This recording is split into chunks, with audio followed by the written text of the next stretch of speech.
बिस्मिल्लाहिर्रहमानिर्रहीम। अस्सलामु अलैकुम। आज हम चौथे चैप्टर का दूसरा लेक्चर करने जा रहे हैं जी, जो कि है केमिकल बॉन्ड। सबसे पहले केमिकल बॉन्ड को डिफाइन कर लेते हैं। केमिकल बॉन्ड को अगर हम डिफाइन करें तो हम कहेंगे जी that force which hold the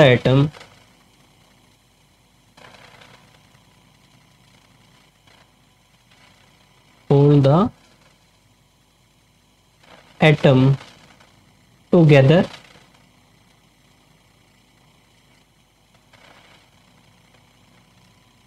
in a substance।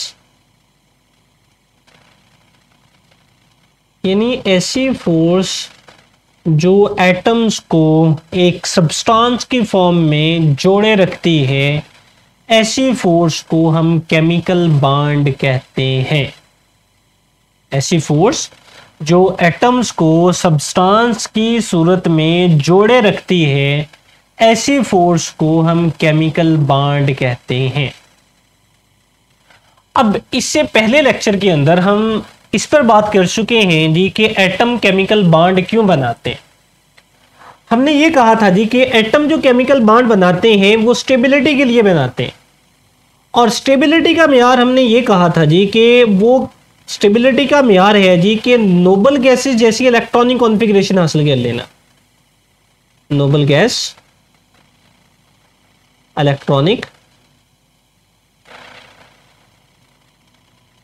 Electronic configuration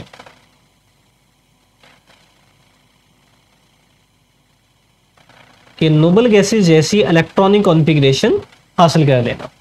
अब हमने इस सिलसिले में दो बातें की थी कि नोबल गैसेस जैसी इलेक्ट्रॉनिक कॉन्फ़िगरेशन जो है, ये रूल्स हमने बात की थी जी कि एक तो ये डुप्लेट रूल को फॉलो कर सकते हैं,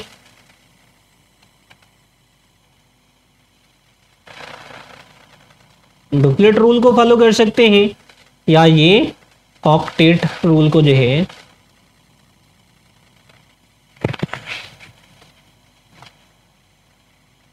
ऑक्टेट रूल को जो है वो फॉलो कर सकते हैं।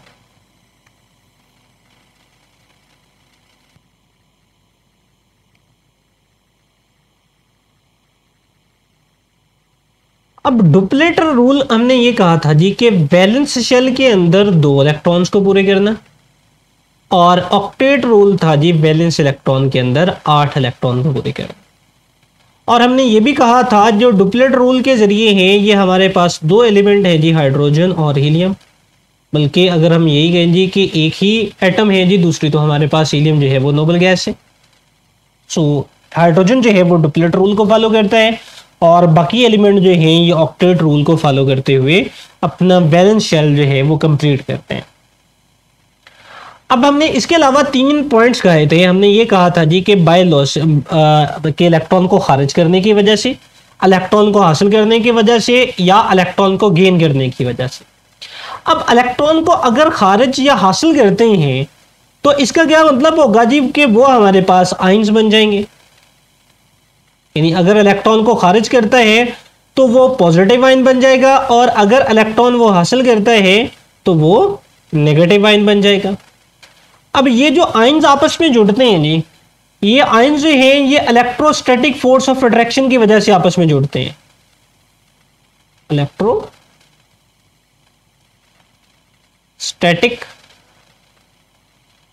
फोर्स ऑफ अट्रैक्शन,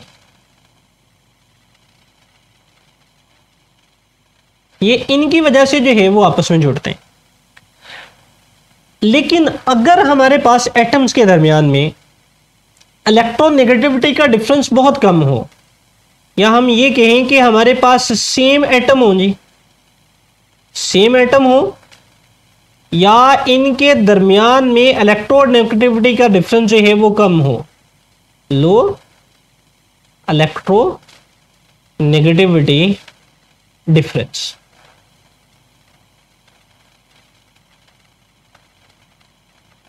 सो अगर इनके दरमियान इलेक्ट्रोनेगेटिविटी का डिफरेंस कम हो तो ये क्या करते हैं जी ये इलेक्ट्रॉन को शेयर करते हैं, यानी शेयरिंग के जरिए जो है ये बॉन्ड बनाने की कोशिश करते हैं। अब हम इसके बारे में बात करते हैं जी कि बाय शेयरिंग कोई एटम जो है वो बॉन्ड किस तरह से बना सकता है। इसको थोड़ा सा ऊपर की तरफ जो है वो कर लेते हैं जी। अब फर्ज करें जी हमारे पास दो एटम जो है वो मौजूद हैं। अगर मैं इन सिंपल हाइड्रोजन एटम ही की अगर मैं बात करूं, ये हमारे पास अगर एक हाइड्रोजन एटम है, इसका न्यूक्लियस और ये इसका पहला शेल, और इसमें एक इलेक्ट्रॉन जो है वो हमारे पास मौजूद होगा जी। यहाँ पर अगर मैं ये वाला इलेक्ट्रॉन जो है वो शो कर, इसी तरह दूसरा हाइड्रोजन का एटम, यहाँ पर दूसरा हाइड्रोजन का एटम जो है वो शो कर लेते हैं जी। ये हमारे पास जो है वो दूसरा हाइड्रोजन का एटम, और इसके पास भी एक ही इलेक्ट्रॉन जो है वो मौजूद होगा। एक इलेक्ट्रॉन जो है वो हम यहाँ पर बना लेते हैं। अब ये है क्या जी, ये वाला भी हाइड्रोजन एटम है और ये वाला भी हमारे पास हाइड्रोजन एटम जो है वो मौजूद है। अब ये दोनों एटम जब एक दूसरे के करीब आना शुरू करते हैं, इनमें दो तरह की फोर्सेस जो है वो ऑपरेट होती हैं। एक, इनके दरमियान में अट्रैक्टिव फोर्सेस आएंगी,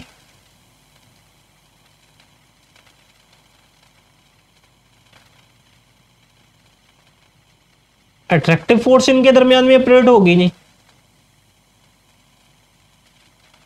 और दूसरी जो है ये रिपल्सिव फोर्सेस जो हैं वो आएंगी।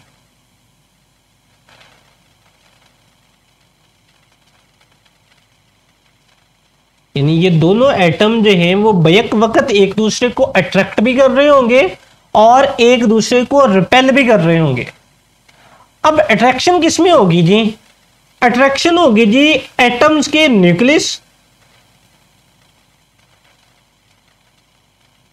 न्यूक्लियस और इलेक्ट्रॉन के बीच में। इलेक्ट्रॉन के न्यूक्लियस यानी इस एटम के न्यूक्लियस और ये इलेक्ट्रॉन और ये वाला न्यूक्लियस और ये वाला इलेक्ट्रॉन, इनके दरमियान में कौन सी होगी जी? ये अट्रैक्टिव फोर्सेस पाई जाएगी। और रिपल्सिव फोर्सेस किनके दरमियान में पाई जाएगी जी? रिपल्सिव फोर्सेस पाई जाएगी जी बिटवीन इलेक्ट्रॉन्स, यानी दोनों एटम के इलेक्ट्रॉन, क्योंकि दोनों के ऊपर नेगेटिव चार्ज है, एंड बिटवीन न्यूक्लियस, और दोनों एटम्स के न्यूक्लियस के बीच में, क्योंकि दोनों न्यूक्लियस के ऊपर जो चार्ज है वो पॉजिटिव है। यानी इलेक्ट्रॉन को रिपेल कर रहा होगा और न्यूक्लियस को रिपेल कर रहा होगा, जबकि इलेक्ट्रॉन और न्यूक्लियस जो है वो एक दूसरे को अट्रैक्ट कर रहे होंगे।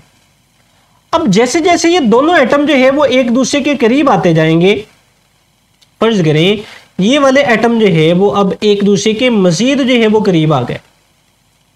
यहां पर हम जो है वो शो कर लेते हैं जी, ये हमारे पास जो है वो एक एटम आ गया जी हाइड्रोजन का, ये वाला इसका इलेक्ट्रॉन, और इसी तरह से यहाँ पर अब दूसरा एटम जो है वो हमारे पास यहाँ पे आ गया, और यहाँ पर जो है वो इसका इलेक्ट्रॉन जो है वो यहाँ पर। अब ये दोनों जो एटम हैं वो एक दूसरे के करीब आ गए। अब जब ये एक खास डिस्टेंस पर पहुंचते हैं, उस डिस्टेंस को कहा जाता है जी कंप्रोमाइज्ड डिस्टेंस। Compromise distance.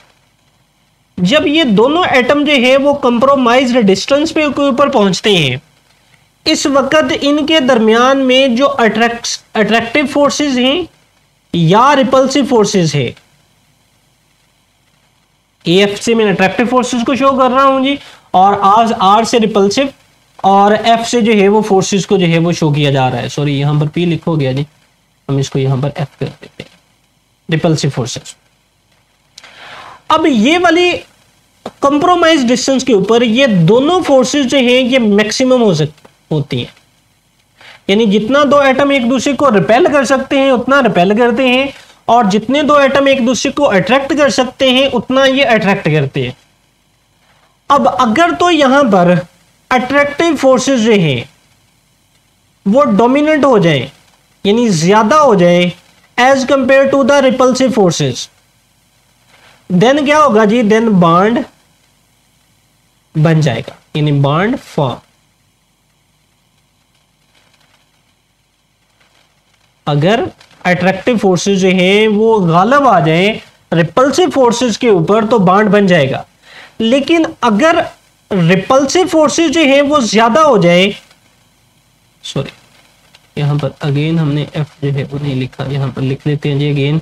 अगर रिपल्सिव फोर्सेस जो है वो ज्यादा हो जाए as compare to the attractive forces, then bond नहीं बनेगा। यहाँ पर हम लिख लेते हैं जी नो बॉन्ड फॉर्म, यानी किसी किस्म का कोई बॉन्ड जो है वो नहीं बनेगा। अट्रैक्टिव फोर्सेस गालिब आ गए तो बॉन्ड बन गया, अगर रिपल्सिव फोर्सेस गालिब आ गए तो बॉन्ड नहीं बनेगा।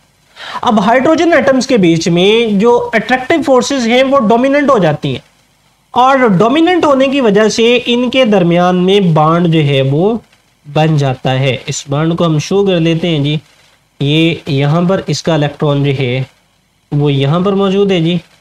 सो दूसरा एटम हमारे पास हाइड्रोजन का, ये यहाँ पर इसका जो है वो इसको न्यूक्लियस को ड्रा फर्स्ट ऑफ ऑल कर लेते हैं जी, ये इसका जो है वो शेल आ जाएगा जी।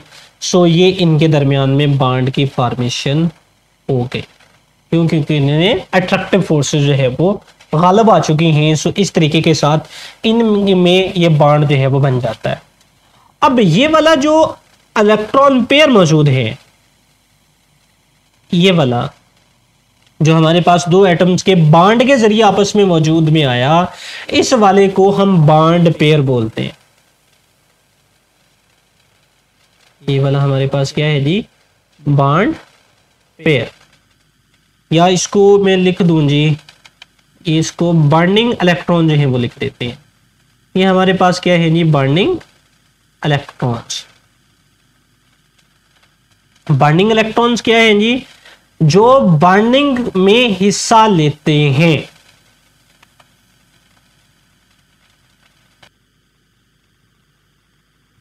बॉन्डिंग इलेक्ट्रॉन क्या है जी? इसको हम यहां पर इसकी डेफिनेशन जो है वो लिख देते हैं।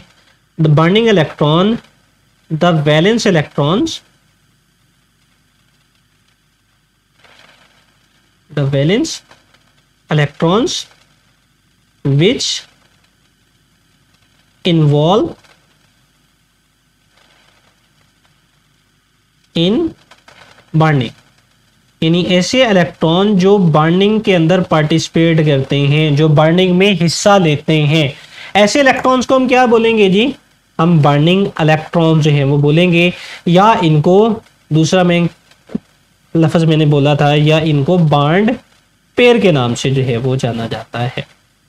सो आज के लेक्चर में हमने डिटेल बात की जी केमिकल बॉन्ड की, कि केमिकल बॉन्ड क्या है, और अगर बाय शेयरिंग ऑफ इलेक्ट्रॉन जो है वो केमिकल बॉन्ड बनता है तो वो किस तरीके के साथ जो है वो बनाया जाता है। सो आज का हमारा ये लेक्चर जो है वो ख़त्म होता है जी केमिकल बॉन्ड का यहाँ पर। अल्लाह हाफ़िज़।